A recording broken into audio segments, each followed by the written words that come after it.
guys, welcome back to my channel. So today I'm gonna hop on and discuss why I regret buying and keeping this Dooney and Bourke small Florentine Brenna Satchel. But before I get started, I do want to say thank you to those of you who have subscribed, and if you haven't subscribed already, please consider doing so.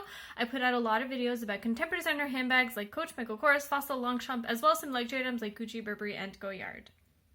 So I purchased this bag on Poshmark for $100 on July 16th of 2020.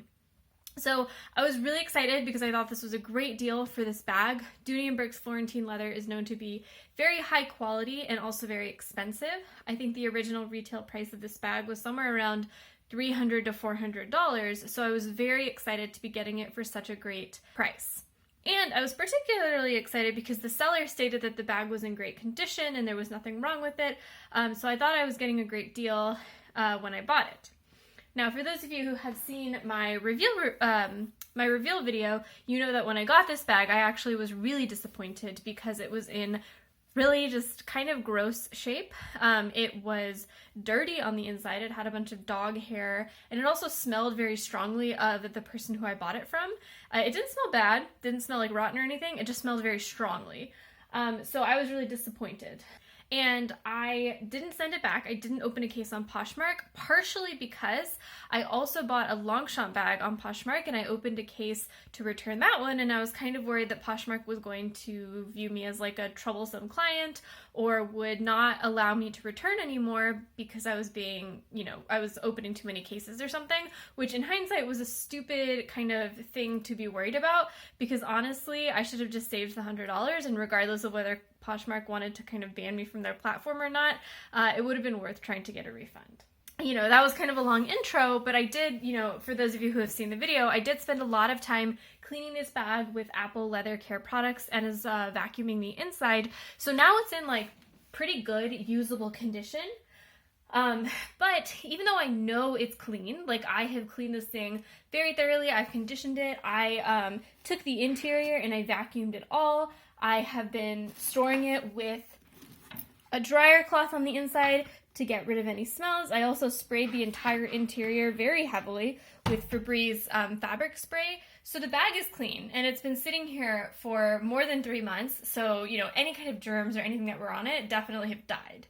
But mentally, I think my kind of first regret with this bag is that it just feels dirty.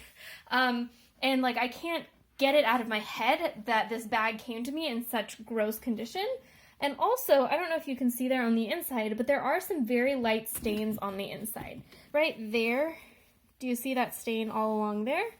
Very, very light, nothing super dramatic. Another one along here at the seam. But they kind of do gross me out. And also, if I was thinking about selling this bag, that makes it much harder to sell the bag because now you have these unidentified stains on the inside and I can't really get them out. I have tried using just water and a rag, but I'm really afraid to use any other kind of stain removing product on the interior of this bag because it is that nice, beautiful, bright red. But with those stains, the bag is worth a lot less and I haven't been able to sell it when it's listed on Poshmark or Mercari for me. The other kind of regret that goes along with this not being clean is that it wasn't a cheap bag. I spent $100 for it, which means to get my money back from just buying it and buying the Apple leather care products, I would have to make like $130 to $135 by selling it on Poshmark, and that's a pretty high price for a bag that has a stain. Even if it is a very light stain that's kind of hard to even pick up on camera. And that also gives me no money if I were to sell it for that low, for how much time, like the many, many hours I spent cleaning this bag. So I'm just like really bummed that I'm in this situation. And you know what, even if the bag was dirty, now it's clean, so maybe I could get over it. So I did try to use it once, a couple weeks ago, and this leads me to regret number 2. And that is, I didn't think about the weight of this bag. This bag is full on leather. I think it's full grain leather, and I think this hardware is brass. Maybe not, I'm not sure. But this bag is heavy. It is 2 pounds and 6 ounces. It's very heavy when you're wearing it crossbody, especially because this strap is pretty thin, so it can dig into your shoulder pretty dramatically. So this bag honestly just isn't really that practical for me if I'm going to spend a lot of time out. Like when I wore the bag originally, I wore it to the grocery store, and you know, this was just super impractical to wear to the grocery store because it was so heavy and hurting my shoulder. The other reason it was impractical is regret number 3, and that is the shape of the bag. This bag is a very wide bag on the side, so when you wear it crossbody, it does feel very bulky. It feels like it's kind of sitting there on your hip, and it's always in the way of your arm, and it's just kind of in the way a lot. And also mentally, again, getting back to the cleanliness thing, didn't really love the idea of wearing this crossbody because of how dirty it was when I got it, and I just mentally can't get over what I saw in the bag when I first got it, even though, like I said, it's perfectly clean now, perfectly sanitized, completely vacuumed, the interior is wiped down, like there's nothing dirty about this bag anymore, but I just can't get over mentally like what it originally looked like. And I wore it out with the strap like this. Now you can see that the strap comes in 2 pieces, and you can take one piece off to make it a shorter shoulder strap, but I had worn it with just the full crossbody strap, and so when I wore it out, once I realized I didn't want to wear it crossbody because of the bulk and the feeling dirty, this strap all combined is too long for me to wear as just a shoulder strap.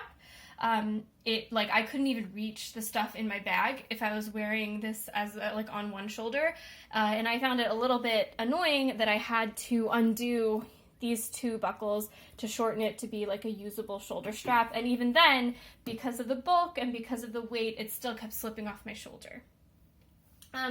So ultimately, all of this I know is a very negative video, but I just wanted to post this video to kind of give you some insight into my feelings about this bag in case you're also looking for this bag on Poshmark. You know, hopefully you'll get it in better condition and it won't be dirty, but it is still a heavy, bulky bag for how small it is. You know, if that's my hand, it's not that much bigger than like my hand and like normal bags that I buy, but for some reason I think combined with the weight, the style of the bag just feels very bulky to me.